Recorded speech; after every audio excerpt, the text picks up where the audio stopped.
예수님께서 9번째에 나타나셨다. 그것이 우리 고린도전서 15장에 쓰여져 있고, 바울이 그 부분을 쓸 때에 야고보라고 단순하게 썼지만 그 야고보가 주의 형제 야고보다 그렇게 말씀을 드렸어요. 왜냐하면 사도 바울이 만난 야고보는, 그 깊이 있는 교제를 나눈 야고보는 주의 형제 야고보이기 때문에 그렇습니다. 여러분, 우리 아까도 어저께도 말씀드렸지만 주의 형제 야고보를 향해서 베드로와 요한과 더불어서 기둥과 같은 하나님의 일꾼이다, 그렇게 표기한 것을 말씀드렸음과 동시에 나중에 사도 바울이 선교 여행을 하고 나서 사도행전 21장쯤에 가면 그 가운데서 유대인들과 이제 성전에서 맞닥뜨리게 될 상황들이 일어나거든요. 그 상황 가운데서 이제 조언을 하나 해줍니다. 사도행전 21장 23절에 우리가 말하는 이대로 하라. 서원한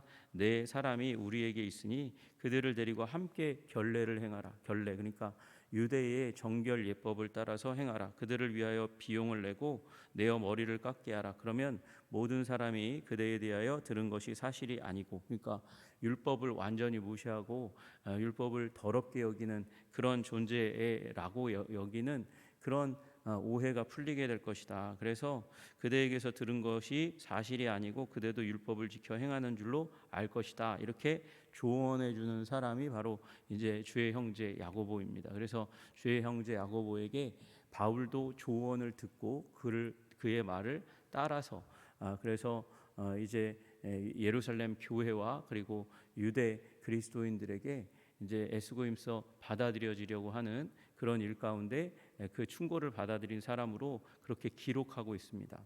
그런데 예수님이 만나 주셨기 때문에 거기에 야고보가 있는 것이고요. 예수님께서 만나 주셨기 때문에 제자들과 더불어서 야고보가 이제 함께 우리 사도행전 1장 14절에 보시면 120명 중에 일부가 되어서 함께 기도하는 일이 일어납니다. 여자들과 예수의 어머니 마리아와 예수의 아우들과 더불어 마음을 같이하여 오로지 기도에 힘쓰더라, 그렇게 말씀하시는 거거든요. 그러니까 이제 조금 살펴보시면 주님께서 하신 일이 뭐냐면 큰 낭만 가운데 있는 사람들을 먼저 만나 주셔서 그 마음을 돌이켜 주셨어요. 마리아와 여인들. 여러분, 예수님이 죽으니까 얼마나 큰 상처와 아픔과 낭망이 있었겠습니까? 예수님께서 그 여인들을 먼저 만나 주셔서 그 낭망에서 소망을 주시고 슬픔에서 기쁨을 회복시켜 주신 줄로 믿으시기를 주님의 이름으로 축복합니다. 베드로도 마찬가지죠. 여러분, 엠마오로 가는 두 제자들도 큰 낭만 가운데 있었어요. 큰 낭만 가운데 있어서 얼굴 표정이 좋지 않아요. 그래서 가고 있는데 예수님께서 만나 주셨어요. 제자들도 첫 번째 이 가운데서는 큰 낭만 가운데 있었으니까 문 꽁꽁 걸어 잠그고 그리고 두려워 떠는 그 가운데 있잖아요. 여러분, 큰 낭만과 실망과 두려움 가운데 있을 때에 우리에게 필요한 것 그것이 예수님과의 만남인 줄로 믿으시기를 주님의 이름으로 축복합니다. 여러분, 우리 가끔 이제 우리 목회하고 살아가다 보면 듣지 말아야 될 소식, 정말 일어나지 말아야 될 소식을 들을 때가 있어요. 큰 낭망에 침몰돼 가지고 스스로 하지 말아야 될 결정들, 인생에 하지 말아야 될 결정들을, 그런 결정들을 하는 사람들을 보면 얼마나 큰 낭망이 있는지 모릅니다. 주님께서 혹시 여러분이 그런 상황 가운데 있을 때 여러분 주님 만나기를 간절히 원하시는 저와 여러분들 되시기를 주님의 이름으로 축복합니다. 그런 상황 가운데 있는 사람, 그 낭만과 좌절과 아픔과 괴로움 가운데 있는 사람들이 눈에 띄면 여러분이 해주고 싶은 일이 있어도 내가 해줄 수 있는 게 별로 없는 그런 상황들이 생길 때 우리 예수님께서 만나주시기를 간절히 기도하시는 저와 여러분들 되시기를 주님의 이름으로 축복합니다. 거기서 끝나지 않고 의심 가운데 있는 사람들이 있잖아요. 도마가 가장 대표적인 사람이고요. 야고보도 마찬가지예요. 주의 형제 야고보도 큰 의심 가운데 있는 거예요. 나의 형님 예수님이 메시아가 맞는 건가? 굉장히 현명하고 똑똑하고 내가 종교적인 열심을 가지고도 따라갈 수 없는 분이면은 틀림이 없는데, 그러나 죄인과 세리들과 함께 더불어서 먹고 마시는 그런 삶을 사는 우리 형님이 정말 메시아일 수 있는가? 그러나 예수님께서 만나주셔서 그걸 완전히 전격적으로 바꿔주시는 하나님의 은혜가 임하는 것이죠. 여러분, 500여 형제도 마찬가지입니다. 500여 형제들은 예수님이 죽어가는 걸 확실히 보지 못했어요. 그러나 그 500여 형제 가운데 예수님께서 나타나셔서 저는 믿습니다. 예수님께서 제자들에게, 여러분, 예수님이 죽어가는 것을 보았던 제자들에게도 이제 축사하시면서 그 손목에 못자국을 보여주셨고, 그리고 제자들 두 번째 만났을 때 도마에게뿐만 아니라 다른 제자들에게, 야, 나 십자가에 못 박힌 거 봐라, 네가 보고 확인해 봐라. 그리고 옆구리까지 열어서 창 맞으신 것까지 보여주셨잖아요. 근데 500의 형제들에게 안 보여주셨을까? 500의 형제들, 그걸 이제 제가 말씀드린 대로 어디에 있었다고요? 갈릴리에 있는 사람들, 그걸 예수님의 죽으심을 목격하지 못했던 사람들, 아니면 예수님의 죽으심을 이제 유월절 지키기 위해서 왔다가 돌아감으로 인해서 보지 못했던 이 순례객들, 그들에게도 예수님께서 내가 그 십자가에 못 박혔던 그러나 부활한 너희들의 랍비였고 지금 구주인 예수다라고 하는 것을 보여주심으로 말미암아 의심을 말끔히 씻어주시는 일이 있게 된 줄로 믿으시기를 주님의 이름으로 축복합니다. 그리고 거기서 끝난 게 아니라 주님께서는 또 하나의 작업을 하시잖아요. 무슨 작업을 하십니까? 사명을 회복시켜 주시는 일을 하십니다. 갈릴리 바다에서 베드로를 만나 주셔서 예수님께서 그 베드로의 사명, 그리고 베드로를 통해서 제자들에게 사명, 내 양을 먹이고 내 양을 치라 말씀하시는 그 사명을 회복시켜 주시는 일을 하게 됩니다. 그래서 낭망에서 믿음으로, 믿음에서 사명으로, 주님께서는 이 40일 동안 제자들을 우리 부활하신 이후에 만나 주시면서, 기독 공동체를 만나 주시면서 회복의 일들을 일으켜 주시는 거예요. 여러분, 그래서 우리 인생 가운데 필요한 일이 있습니다. 우리 상처받은 영혼 가운데, 낭망한 영혼 가운데, 좌절한 영혼 가운데 주님 만나 주셔서 그 좌절을 말끔히 씻겨 주시고 소망을 회복시켜 주시고, 그리고 상처를 보듬어 주시는 은혜를 경험하시기를 주님의 이름으로 축복합니다. 그런데 그게 좋다고 거기에서만 머무르면 안 되는 거예요. 우리 소위 얘기하잖아요. 우리 내적 치유 세미나 하면 거기만 쫓아다니는 사람들이 있어요. 거기만 쫓아다니면 안 되는 거예요. 거기서 쫓아다니면 안 되고, 우리는 예수 그리스도의 복음, 그 복음을 이제 확신 있게 믿을 수 있는 확신의 자리 가운데 들어가야 되는 줄로 믿으시기를 주님의 이름으로 축복합니다. 여러분, 예수 그리스도를 구주요 주님으로 믿는 확실한 믿음 가지는 거, 그것만으로 우리는 충분하지 않아요. 여러분, 우리는 또 나아가서 복음을 전해야 하는 사명자로 새롭게 서야 되는 줄로 믿으시기를 주님의 이름으로 축복합니다. 여러분, 교회 안에서 봉사하고 섬기면서 다음 세대를 이제 섬겨가는 일들을 해야 하는 것이죠. 여러분, 선교적 과업이 있어요. 선교적 과업이 우리 뭐라고 부르냐면 소위 생존 가능한 토착적인 교회 개척 운동을 세워야 그래야 한 문화권 안에 교회가 온전하게 섰다 얘기할 수 있다. 그리고 선교학적으로 그렇게 얘기하거든요. 생존 가능하다는 건 외부의 도움이 없이도 그대로 있어야 된다는 거예요. 선교사가 와서 선교 사역한 다음에 선교사가 떠났는데 넘어진다. 그러면 생존 가능한 게 아니에요. 아이가 부모가 이제 키워놨다가 부모님이 떠났는데 너무 부모님을 의지했어. 그래서 부모님이 세상 떠났는데 거기에서 막 못 살고 넘어지고 개판으로 산다. 삶이 무너진다. 그러면 생존 가능하지 않은 상태인 거예요. 그처럼 교회도 선교사 떠나면 선교사님이 없어졌을 때에도 선교사님이 있을 때만큼이나 교회를 잘 이끌어가고, 더 잘 이끌어가야 정말 잘 키운 거잖아요. 그런 상황 가운데 있어야 되고, 토착적이라는 말은 그 문화권 가운데 뿌리를 잘 내려가지고 그 옆에 안 믿는 사람이 봐도, 야, 우리 원래 교회는 우리 가운데 있었던 것 같아 라고 생각해야 하는 그런 상황이 일어나야 한다는 거죠. 여러분, 예를 들어서 귤이 우리나라에 더 오래 있었겠습니까? 아니면 사과가 우리나라에 더 오래 있었던 과일이겠습니까? 우리들이 생각하기에는 귤보다는 사과가 우리 민족 가운데 더 오래 있었던 그런 과일이라고 생각할지 몰라요. 여러분, 그러나 사과는요, 미국 선교사님이 가져온 거예요. 불과 100여 년밖에 되지 않은 과일이에요. 오히려 더 오랜 세월 동안 우리나라에 있었던 과일은 그 귤이에요. 오렌지 과에 속해 있다고 생각되는 귤이란 말이죠. 여러분, 우리 그처럼 사람들이 생각하기에는 불교는 우리 거야, 유교는 우리 거야. 정말 그래요? 유교, 불교 다 중국에서 넘어온 거예요. 좀 오래 있었다 뿐이지 우리나라 문화하고 좀 어울리게 이렇게 변형됐다고 생각돼서 그렇게 여길 뿐이지, 여러분 아직도 사람들은 그것에 비해서 기독교는 뭐라고 생각해요? 서양 종교라고 생각하는 일이 일어나요. 여러분 그러나 아닙니다. 다 외부에서 온 거예요. 다 전해진 거예요. 여러분 그런데 교회가 우리 문화에 맞는 모습을 하지 못했다 그러면 누구 책임이에요? 우리 책임이에요. 우리 책임. 게다가 가장 중요한 게 뭐냐면 교회 개척 운동이거든요. 교회 개척 운동은 교회를 많이 세운다는 개념의 교회 개척 운동이 아니라 세대에서 세대를 넘어가면서 계속 교회가 영향력 있게 힘 있게 전파되고 전수되어야 그게 생명력 있는 운동이라고 얘기하는 거예요. 여러분 그래서 우리 이제 우리가 복음 전도할 때에 우리 나이 드신 분들이 가치가 없어서가 아니라 전해야죠. 나이 드신 분들 천국이 더욱더 그들의 인생 가운데 가까우신 분들을 위해서 우리 복음 전하고 선교해야 되는 줄로 믿으시기를 주님의 이름으로 축복합니다.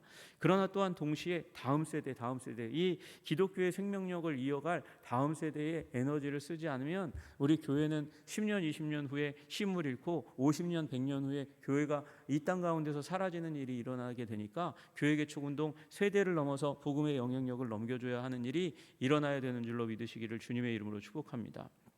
여러분 그래서 사명을 일으키기 위해서 베드로를 만나서 베드로에게 그리고 제자들에게 153마리의 물고기를 잡는 감격을 누리게 하면서 그러나 물고기 잡는 것의 감격, 그보다 더한 감격이 뭐냐? 너희를 나는 물고기 잡는 어부로 부른 적이 없다. 사람 낚는 어부로 불렀지. 사람 낚는 어부로 불렀을 때도 낚싯대 하나 가지고 이렇게 릴을 던져가지고 그래서 한 마리 잡는 어부로 나는 부른 적이 없다.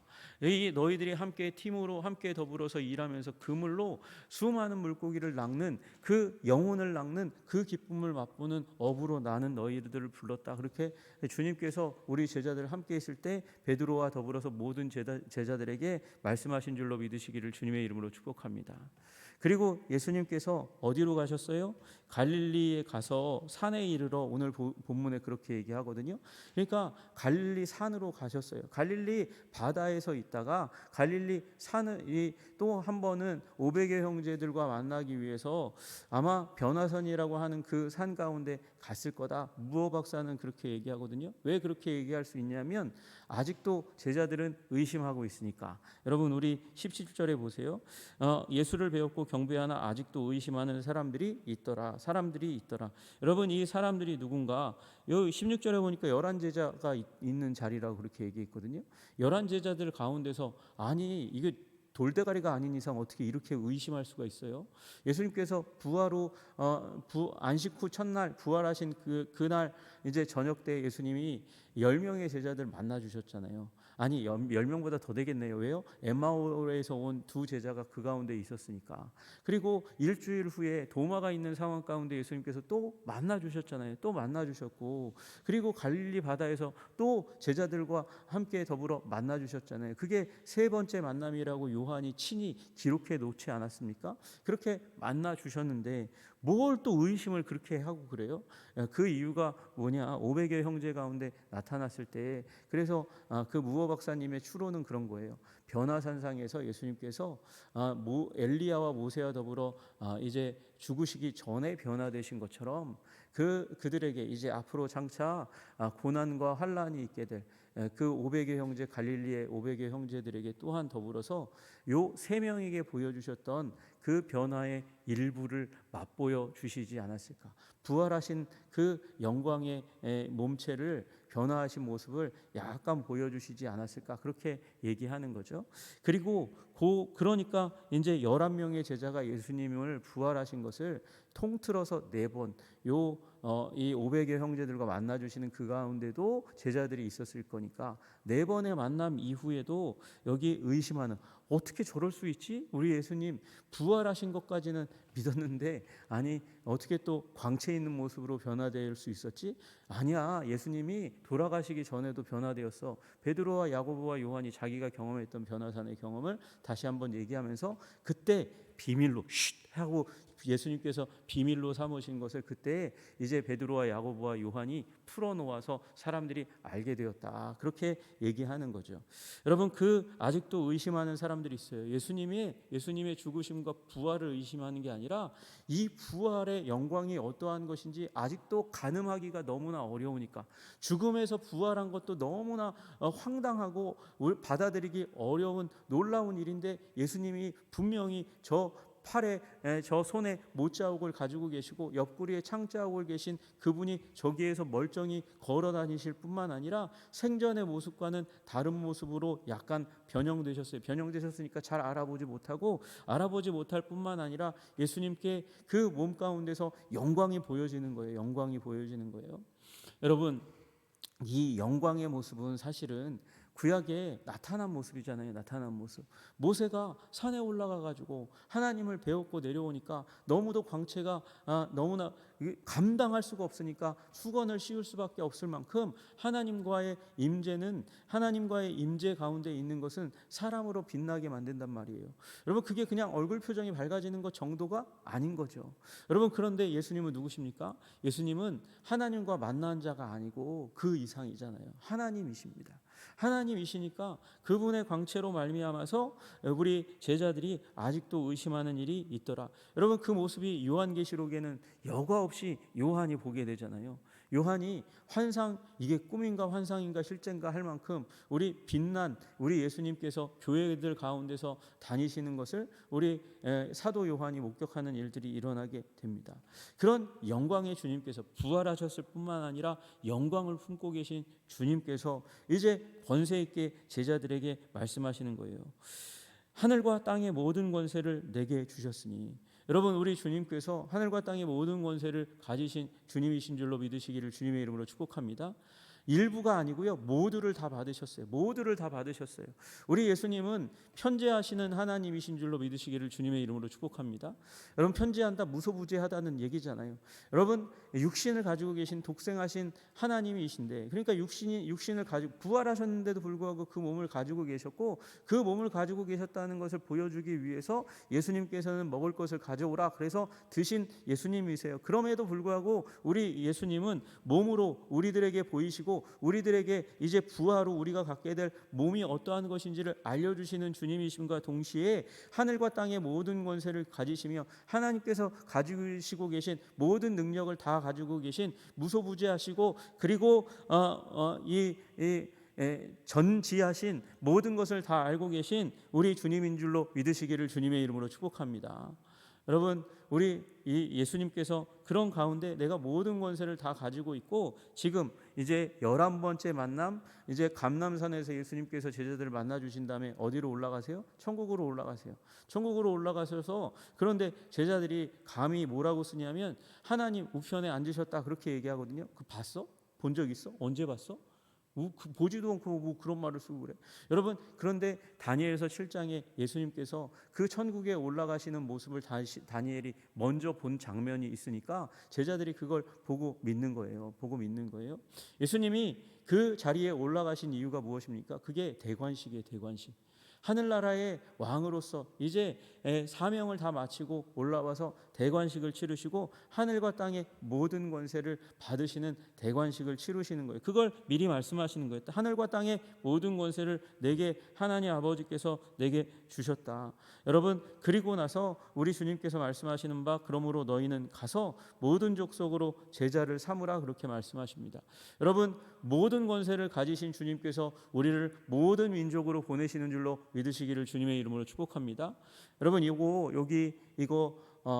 서구권이 성경을 대단히 잘못 번역해가지고 all nations라고 번역함으로 말미암아 문제가 일어났어요. all nations는요 나라를 얘기하는 거거든요. 나라. 그러니까 이 국경을 가지고 있는 나라 단위로 복음을 전하라고 잘못 오해해가지고 그래서 서구 선교가 한참 잘못된 길을 걸어갔어요. 1910년에 에딘버러에서 거의 모든 선교단체와 그리고 교단들이 모여가지고 얘기하면서 우리 거의 다 모든 나라에다 교회를 세웠습니다. 이제 몇 나라 안 남았거든요. unoccupied 된 필드 가운데 아직 점령되지 않은 지역 가운데 교회를 세우면 세계복음화 끝납니다. 그러니까 이제 우리 세계복음화 마무리하고 이제 주님 다시 오실 거 기다립시다. 그러고 아직 100년 이상의 시간이 지났잖아요. 왜 선교가 아직 안 끝났어요? 나라 단위가 아니라 주님께서는 언제나 민족 단위로 선교하도록 말씀하셨거든요. 너희는 가서 모든 민족으로 제자를 삼아. 그런데 너희는 가서 모든 나라로 제자를 삼아. 잘못 번역했어요. 여러분, 아브라함에게 주님께서 주신 약속이 무엇입니까? 너를 인하여 땅의 모든 나라가 복을 얻을 것이니라 말씀하신 적이 없어요. 너를 인하여 땅의 모든 민족이, 모든 족속이 복을 얻을 것이니라 말씀하셨어요. 여러분, 맨 뒤에 가면 계시록에도 각 나라와 족속과 백성과 방언에서 아무라도 능히 셀 수 없는 허다한 무리가 나와 일러 가로되 구원하심이 보좌에 앉으신 우리 하나님과 어린 양께 있도다. 여러분, 구약 성경 읽어보시면 나라 중요하죠. 그러나 그거보다 더 중요한 건 민족들, 족속들이에요. 해 뜨는 곳에서부터 해 지는 곳까지의 모든 민족 중에서 내가 거룩한 분향을 받겠다고 주님께서 말씀하시잖아요. 민족 단위예요. 여러분, 그 민족에게로 가서 제자를 삼으라 말씀하세요. 내가 예수 그리스도의 제자가 되어서, 그래서 예수를 따르는 자가 되어서 예수 그리스도를 전하여 그들로 예수의 제자가 되게 만드는 일을 하라고 말씀하시는 거죠. 그 방법이 무엇입니까? 세례를 베푸는 거예요. 아버지와 아들과 성령의 이름으로 세례를 베푸는 거예요. 세례란 무엇입니까? 세례는 이 예수 그리스도의 죽음과 연합하는 것이죠. 예수 그리스도의 죽음에 연합해서 죽음을 상징하는 물 밑으로 온 몸이 다 들어가는 거예요. 다 들어가는 거예요. 그의 죽으심을 본받아 나의 정과 욕심을 십자가에 못 박고 나는 이제 예수 그리스도로 말미암아 예수 그리스도의 뜻을 따라 살아갑니다. 부활, 물 위로 다시금 올라오는 거죠. 부활하는 거예요. 예수로 말미암아 다시 살겠습니다. 그래서 죽으심과 부활을 상징하는 것이 세례이며, 그 세례를 행하는 이유는 또한 그것을 마음으로 믿었다 할지라도 자기가 알고 있는 모든 사람들, 옛날의 세례는요 교회에서 하지 않았어요. 그 강가가 있는 곳으로 나아가서 그곳에서 믿는 사람이든지 믿지 않는 사람들이 다 볼 수 있도록 만들었어요. 그래서 불신자든지 신자든지 저 사람이 공식적으로 예수 그리스도를 따르기로 선언했구나, 신앙을 고백하는 거예요. 믿을 뿐만 아니라 신앙을 고백하는 것이고, 신앙을 고백함으로 말미암아 교회, 예수 그리스도의 몸된 교회에 한 사람이 되는 회원 가입의 공식적인 절차가 세례였단 말이죠. 여러분, 그 세례를 통해서 너는 예수님을 구주요 주님으로 믿고 고백하고 그 공동체의 한 사람이 되는 그런 절차를 밟고, 그리고 분부한 모든 것을 가르쳐 지키게 하라. 성경 가운데서 말씀하시는 그 말씀을 따라 성경의 가치를 따라 살아가는 사람이 되도록 너는 제자를 삼아야 된다. 그렇게 방법론까지 말씀하여 주셨어요. 그리고 말씀하세요. 내가 너에게 분부한 모든 것을 가르쳐 지키게 하라. 볼지어다 내가 세상 끝날까지 너희와 항상 함께 있으리라. 항상 함께 있으리라. 여러분, 항상이라는 말을 스티븐 호돈이라는 분은 모든 시대 모든 그리스도인이라고 얘기합니다. 여러분, 이 당시의 제자 12제자에게만 주신 것이 아니고 오늘날 살아가고 있는 저와 여러분에게도 이 제자들 안에서 이 사명을 주시는 줄로 믿으시기를 주님의 이름으로 축복합니다. 아니, 모든 세대의 그리스도인들에게 주시는 것이죠. 그러니까 모든 권세를 가지신 주님과 더불어서 모든 시대 모든 그리스도인이 모든 민족에게 가면 결과가 무슨 일이 일어납니까? 모든 민족 안에 제자 공동체, 예수 그리스도를 따르는 공동체가 역사상 한 번 이상은 모든 민족이 갖게 되는 하나님의 계획 가운데 있게 될 것이다. 그것이 하나님이 디자인하신 예수 그리스도 이후의 인류의 역사인 줄로 믿으시기를 주님의 이름으로 축복합니다. 여러분, 우리 민족이 복음을 받아서 이제 그 영향력 가운데 부응했을 뿐만 아니라 하나님께서 은혜 주셔서 선교하는 민족으로 삼아 주셨습니다. 이 말씀을 따라가고 있는 것으로 인해서 감사하고 찬양합니다. 그리고 우리 교회도 하나님께서 주신 은혜대로 선교하고 있는 것을 인해서 감사하고 찬양합니다. 우리 앞에 과업이 있으니까 그래서 제가 강조를 못해요. 강조하고 싶어도 강조를 많이 못해요. 그러나 건축하고 나서 주님께서 지금 하고 있는 그 선교를 이어서 우리 더 열심히 있게 선교를 베풀어가는 우리 한성교회가 되기를 간절히 기도하시는 저와 여러분 되시기를 주님의 이름으로 축복합니다. 민족복음화의 사명을 이룰 뿐만 아니라 주님, 우리가 또한 세계복음화의 일꾼으로 주님 앞에 설 수 있도록 이 사명을 주시는 우리 주님 앞에 굳건하게 서는 공동체 되게 하여 주옵소서. 기도하시는 저와 여러분들 되시기를 주님의 이름으로 축복합니다. 기도하겠습니다. 하나님 아버지 감사하고 찬양합니다. 땅의 모든 족속에게 가라고, 온 천하에 다니며 만민에게 복음을 전파하라고, 우리에게 세상 모든 담벼락을 다 허물고 가서 복음 전하라고 말씀하시는 우리 주님의 명령을 아버지 목숨처럼 여기는 공동체가 될 수 있도록 우리를 붙들어 주시고 인도하여 주시옵소서. 당장 당면한 과제가 있지만 아버지 선교의 영성은 잊어버리지 않도록 주님 도와 주시옵소서. 건축하는 목적이 무엇입니까? 우리가 천년만년 아버지 아름다운 건물에서 거주하면서 예배하는 것이 우리의 목적이 아니라 그것을 발판으로 삼아서 하나님의 영광을 민족과 열방 가운데 전하는 것이 우리의 진정한 목적이 될 수 있도록 선교 비전을 우리에게 부어 주시옵소서. 주님께서 건축하면서도 이 비전을 계속해서 우리에게 공급하여 주시고 부어 주시기를 간절히 소원하며 예수님 이름 받들어 기도드리옵나이다. 아멘.